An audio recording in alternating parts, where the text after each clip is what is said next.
అత్త అమాయకత్వం, కోడలి మోసం. అమ్మా, తల పగిలిపోతుంది. తొందరగా కాఫీ తీసుకునిరా. ఆ, వస్తున్నాను తల్లి అంటూ పార్వతమ్మ కాఫీ తీసుకొనొచ్చి ఒక కప్ తన కూతురు శివానికిచ్చి మరొక కప్ తాను తీసుకుంటుంది. అలా ఇద్దరూ కూర్చొని కాఫీ తాగుతూ ఇలా మాట్లాడుకుంటూ ఉంటారు. ఏమ్మా, ఏమంటున్నాడల్లుడు? ఏమైనా మార్పొచ్చిందా అతన్లో? లేదమ్మా, ఆయనలో ఎలాంటి మార్పు లేదు. అంతా నీకు తెలిసిందేగా. మొదట్లో టిఫిన్ సెంటర్ ఆయనే నడిపించి నన్ను అత్త మామల్ని బాగా చూసుకునేవారు. పిల్లలు పుట్టిన కొంతకాలానికి చెడు వ్యసనాలు పట్టి మద్యం పేకాటకు అలవాటు పడ్డాడు. దాంతో ఇక పూర్తిగా పని చేయడమే మానేశాడు. ఇల్లు గడవడం కోసం, పిల్లల కోసం టిఫిన్ సెంటర్ని అత్తమామల సాయంతో నేనే నడిపిస్తున్నాను. నిజమే తల్లి, నీ భర్త బాధ్యతగా లేకున్నా మీ అత్తయ్య మావయ్య నిన్ను కూతుర్లా చూసుకుంటూ నీకండగా ఉన్నారని తెలిసి నేనిక్కడ కాస్త ప్రశాంతంగా ఉండగలుగుతున్నాను. అమ్మా, ఇంకా ఎన్నాళ్ళిలా కష్టపడాలో అర్థం కావట్లేదు. నాన్న బ్రతికుంటే మనకిన్ని కష్టాలు ఉండేవే కాదు, మన జీవితం మరోలా ఉండేది. అవును తల్లి, మీ నాన్న ఉన్నప్పుడు మనకి ఎలాంటి కష్టం రాకుండా బాగా చూసుకున్నారు. మనకి ఆస్తిపాస్తులన్నీ బాగానే ఉన్నాయి. హఠాత్తుగా మీ నాన్న యాక్సిడెంట్ అయి చనిపోవడంతో ఆయన పేరు మీదున్న ఆస్తులన్నింటినీ మీ బాబాయ్ మోసంతో తన సొంతం చేసుకున్నాడు. మీ నాన్న చనిపోయే ముందు ఈ ఇంటిని, కొంత పొలాన్ని నా పేరున రాశారు. అందువల్లే ఇవి వాడి సొంతం చేసుకోలేకపోయాడు. ఈ ఇల్లు, పొలం ఆధారం ఉండటం వల్లే నిన్ను, తమ్ముణ్ణి నేను జాగ్రత్తగా చూసుకోగలిగాను. మన బంధువుల్లో ఒకరు నీకు సంబంధం తీసుకొచ్చారు. అది మంచి సంబంధమని నమ్మి నీకతంతో పెళ్లి చేసి పంపించాను. కాని నీ జీవితం ఇలా అవుతుందని నేను ఊహించలేదు తల్లి. నన్ను క్షమించు. ఆ దేవుడు నా తలరాతనిలా రాస్తే నువ్వు మాత్రం ఏం చేయగలవమ్మా? నా జీవితంలో తమ్ముడి జీవితం ఉండకూడదు. వాడికి మంచమ్మాయి భార్యగా రావాలి. వాడెప్పుడూ సంతోషంగా ఉండాలి అని శివాని అంటుంది. అత్తయ్యా, అత్తయ్యా! అమ్మా ప్రియా, ఎప్పుడొచ్చావు? లోపలికి రా తల్లి అని పార్వతమ్మ పిలుస్తుంది. ప్రియా పార్వతమ్మ మేనకోడలు. వదినా, బాగున్నావా? అన్నయ్య, పిల్లలు ఎలా ఉన్నారు? బాగున్నాం ప్రియా. నువ్వెలా ఉన్నావు? చాలా రోజుల తర్వాత ఇంటికొచ్చావు అని శివాని అడగ్గా ప్రియ సిగ్గుపడుతూ ఇలా అంటుంది. అది వదినా, ఈరోజు బావ పుట్టినరోజు కదా, అందుకే బావకిష్టమైన వంటలన్నీ అమ్మతో చేయించుకుని తీసుకునొచ్చాను. ఇంతకీ బావెక్కడా కనిపించడం లేదు అని అడుగుతుంది. లోపల గదిలో తయారవుతున్నాడు, వెళ్ళమ్మా.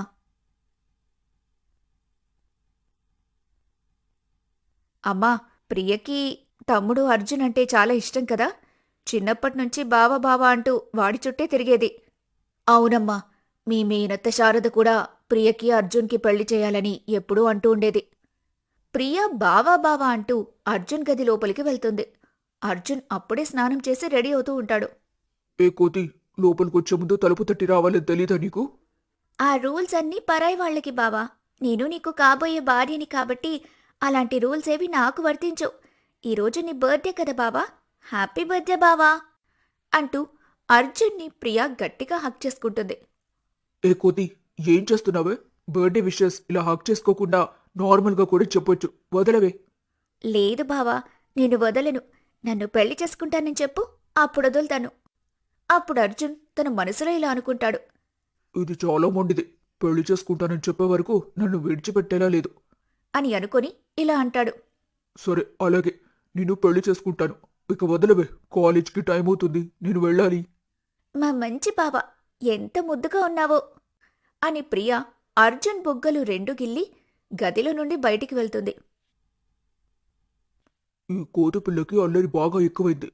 అమ్మో, కాలేజీకి లేట్ అవుతుంది, త్వరగా రెడీ అయి వెళ్ళిపోవాలి. అత్తయ్య, ఇక నేను వెళ్ళొస్తాను. ఇప్పుడే కదమ్మా వచ్చావు, కాసేపు ఉండొచ్చు కదా. అయితే బావతో నాకు తొందరగా పెళ్లి చేయండి, అప్పుడు పర్మనెంట్గా ఇక్కడే ఉండిపోతానత్తయ్యా అని ప్రియ సిగ్గుపడుతూ అక్కడ్నుంచి వెళ్ళిపోగా పార్వతమ్మ, శివాని నవ్వుకుంటారు. అమ్మా, అక్క, నేను కాలేజీకి వెళ్ళొస్తాను. పుట్టినరోజు శుభాకాంక్షలు కన్నా. థ్యాంక్స్ అమ్మా. హ్యాపీ బర్త్డేరా తమ్ముడు, ఇదిగో నీ బర్త్డే గిఫ్ట్ అని శివాని అర్జున్కి ఒక వాచ్ని గిఫ్ట్గా ఇస్తుంది. థ్యాంక్స్ అక్క, వాచ్ నిజంగా చాలా బాగుంది అని చెప్పి కాలేజ్కి వెళ్ళిపోతాడు అర్జున్. అర్జున్, ఈ రోజు నువ్వు ఒక్కడివే కాలేజ్కి వచ్చావు? అంజలి ఎక్కడా? రోజు నువ్వు అంజలి ఇద్దరు కలిసే కదా కాలేజ్కి వస్తారు. అవునరా, రోజులాగే ఈరోజు కూడా అంజలి కోసం వాళ్ళ ఇంటికి వెళ్ళాను. కానీ ఇంట్లో అంజలి లేదు. ఆంటీని అడిగితే కీర్తి వచ్చి అంజలిని తీసుకెళ్ళిందని చెప్పారు. అవునా? పొద్దున్నే ఇద్దరు కలిసి ఎక్కడికి వెళ్ళినట్రా? ఏమో మరి, ఎక్కడికి వెళ్ళినా కాలేజీకే వస్తారులే. మనం క్యాంటీన్కి వెళ్ళి కాఫీ తాగుదాం పదా. అని అర్జున్ ఇంకా రవి క్యాంటీన్కి వెళ్తారు. అర్జున్ రవి ఇద్దరూ క్యాంటీన్లో కూర్చొని మాట్లాడుకుంటూ ఉండగా అర్జున్ వెనుక నుండి ఒక అమ్మాయి వచ్చి తన 2 చేతులతో అర్జున్ కళ్లకు అడ్డుగా పెడుతుంది. అంజు, నువ్వెలే.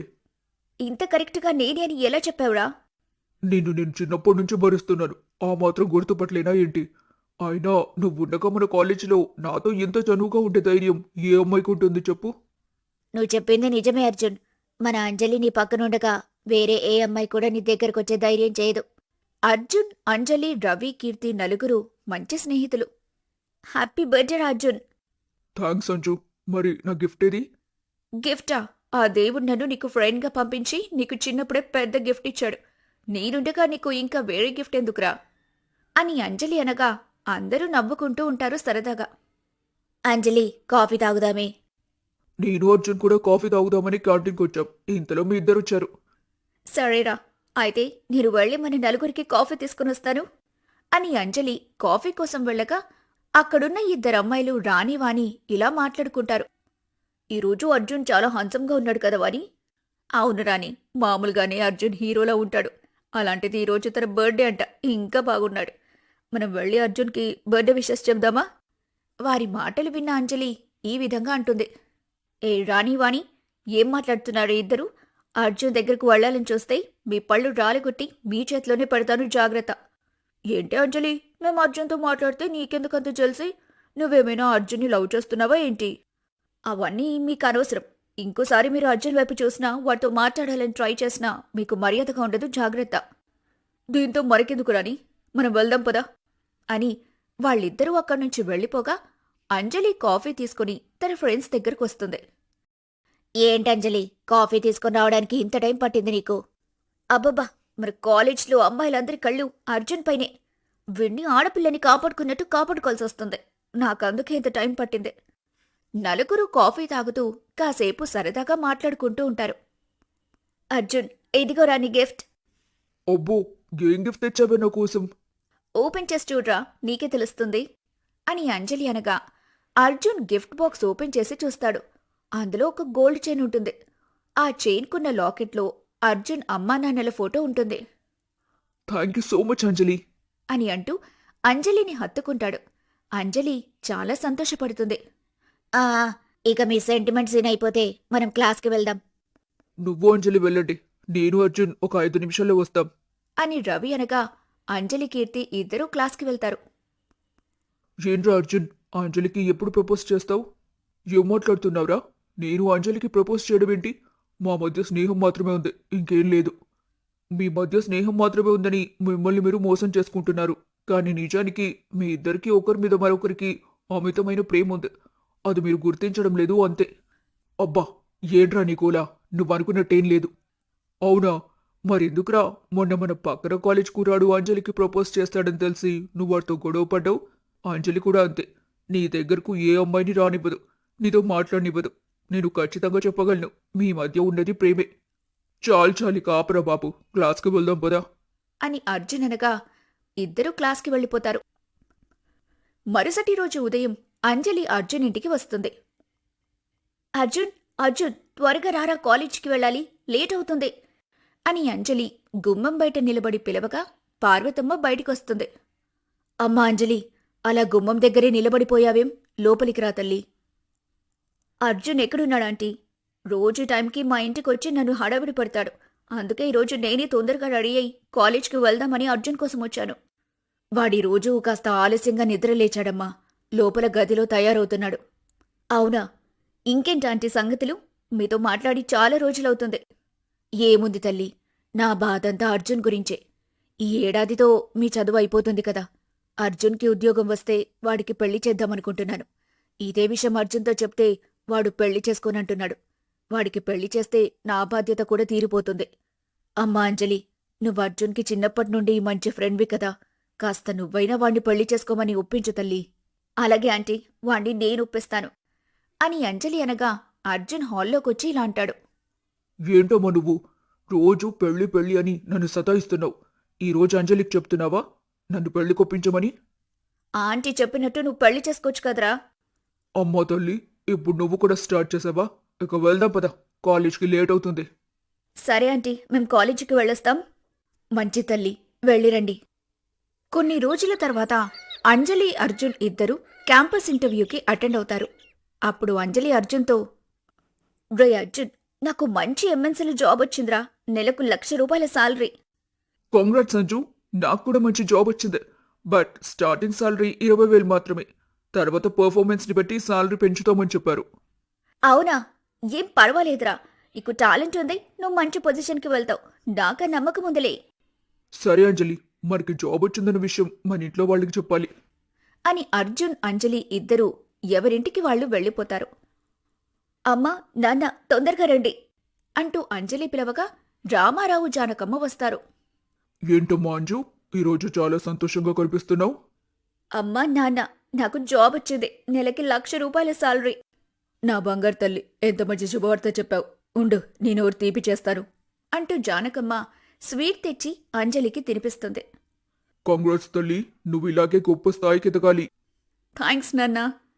ఏమండి, మన అమ్మాయి చదువైపోయి ఉద్యోగం కూడా వచ్చేసింది. ఇక మంచి సంబంధం చూసి పెళ్లి చేయడమే ఆలస్యం. అలాగే చేద్దాంలేవే. ఇప్పుడు పెళ్లికి తొందరేం వచ్చిందట. కొన్నాళ్ళ అమ్మాయిని ఉద్యోగం చేసుకోనివ్వు. అప్పుడే నా కూతురికి పెళ్లి చేసి ఇంట్లో నుండి పంపించేద్దాం అనుకుంటున్నావా ఏంటి? చాలే ఆపండి. ఏ వయసులో జరగాల్సిన ముచ్చట ఆ వయసులోనే జరగాలి అని జానకమ్మ కసురుతుంది. నాన్నా, మీతో ఒక విషయం చెప్పాలి ఏంటమ్మా చెప్పు. అని రామారావు అనగా అంజలి తడబడుతూ ఈ విధంగా చెబుతుంది. అది నాన్న, నేను ఒక అబ్బాయిని ప్రేమిస్తున్నాను. మీరు ఒప్పుకుంటే అతన్నే పెళ్లి చేసుకుందాం అనుకుంటున్నాను. ఎవరమ్మా అతను? అతను మరెవరూ కాదు నాన్న, మన అర్జున్. ఏంటి, అర్జున్ని ప్రేమిస్తున్నావా? ఏమండి, అర్జున్ చాలా మంచి అబ్బాయి. మనం వాడిని చిన్నప్పటి నుండి చూస్తున్నాం కదా. మంచి బుద్ధిమంతుడు. మన అంజలిని బాగా చూసుకుంటాడు. నిజమేనే, నా బంగారు తల్లిని మన అర్జున్కిచ్చి పెళ్లి చేద్దాం. థ్యాంక్ యూ సో మచ్ నాన్న. నేను అడగగానే మీరు ఒప్పుకునేందుకు. నువ్వు మా గారాల పట్టివమ్మా. నీ ఇష్టాన్ని మేమెప్పుడైనా కాదన్నామా? నేను అర్జున్ని ప్రేమిస్తున్న విషయం ఎంతవరకు వాడికి కూడా చెప్పలేదు. ఇప్పుడే వెళ్ళి అర్జున్కి వాళ్ళ అమ్మగారికి ఒకేసారి చెప్తాను. ఆల్ ది బెస్ట్ తల్లి అని రామారావు అనగా అంజలి చాలా సంతోషంగా అర్జున్ ఇంటికి బయలుదేరుతుంది. వదినా, వదినా అంటూ అర్జున్ మేనత్త శారద పిలుస్తుంది. వదినా, ఎంతసేపైందొచ్చి? రా, ఇలా వచ్చి కూర్చో. నేను వెళ్ళి టీ తీసుకుని వస్తాను. ఇప్పుడే మొద్దొదినా, నువ్వు కూడా కూర్చో. మన అర్జున్ ప్రియల పెళ్లి విషయం మాట్లాడదామని వచ్చాను. వదినా, మనం ముందుగా అనుకున్నట్టు నా మేనకోడలు ప్రియనే నా ఇంటి కోడలు. అర్జున్కి ఉద్యోగం రాగానే నేనే మీ ఇంటికొచ్చి పెళ్లి గురించి మాట్లాడదామనుకున్నాను వదినా. ఇంతలో అర్జున్ తన గది నుండి బయటికి వస్తాడు. నాన్న అర్జున్, నువ్వెప్పుడొచ్చావు? నేను చూడనేలేదు. ఇంటర్వ్యూ ఉందని కాలేజీకి వెళ్ళావు కదా? ఇందాకే వచ్చానమ్మా. నువ్వు పెరట్లో ఉన్నావు. నేను ఫ్రెష్ అయి వచ్చాక మాట్లాడదామని గదిలోకి వెళ్ళాను. అవును, నీ ఇంటర్వ్యూ ఏమైంది నాన్న? ఉద్యోగం వచ్చిందమ్మా. మంచి మాట చెప్పావు. శుభవార్త చెప్పావల్లుడు. ఇంతకీ జీతం ఎంత? నెలకి 20,000 అత్తయ్య. ఏంటి, 20,000? అవునత్తయ్య. అని అర్జున్ అనగా శారద తన మనసులో ఇలా అనుకుంటుంది. నేను నా కూతుర్ని వీడికిచ్చి పెళ్లి చేద్దామనుకుంది. వీడి ఇంజనీరింగ్ చదివాడు కదా, జీతం లక్షల్లో ఉంటుంది. నా కూతురు దర్జాగా బతుకుతుందని. కాని వీడి జీతం ఇంత తక్కువ. ఇప్పుడే నేను మీ అత్తయ్య నీకు ప్రియకి పెళ్లి చేయాలని మాట్లాడుకుంటున్నాం నాన్న. వదినా, జరగని పెళ్లి గురించి ఇక మాటలు అనవసరం. అదేంటి వదినా, ఏం మాట్లాడుతున్నావు? నువ్వెన్నది నిజమే. ఈ పెళ్లి జరగదు. నా కూతుర్ని నేను మహారాణిలా చూసుకున్నాను. అదేం అడిగినా కాదనకుండా ఇచ్చాను. అలాంటిది ఇప్పుడు అర్జున్తో దాన్ని పెళ్లి చేస్తే ఇంత తక్కువ జీతంతో వీడు నా కూతుర్ని ఎలా పోషించగలడు? నా కూతురు ఇంట్లో సంతోషంగా ఉండలేదు. నువ్విలా మాట్లాడతావని నేనెప్పుడు ఊహించలేదు. నా కొడుకు జీతం తక్కువని పెళ్లి వద్దన్నావు కదా. గుర్తుపెట్టుకో, నా కొడుక్కి నీ కూతురు కన్నా మంచి అమ్మాయితో పెళ్లి జరిపిస్తాను. వీణ్ణి పెళ్లి చేసుకునే ఆ దురదృష్టవంతురాలు ఎవరో నేను కూడా చూస్తానులే అని శారద అక్కడ్నుంచి వెళ్ళిపోగా పార్వతమ్మ తన మాటలకి చాలా బాధపడుతుంది. ఆ తర్వాత ఏం జరిగిందో వచ్చే భాగంలో చూద్దాం.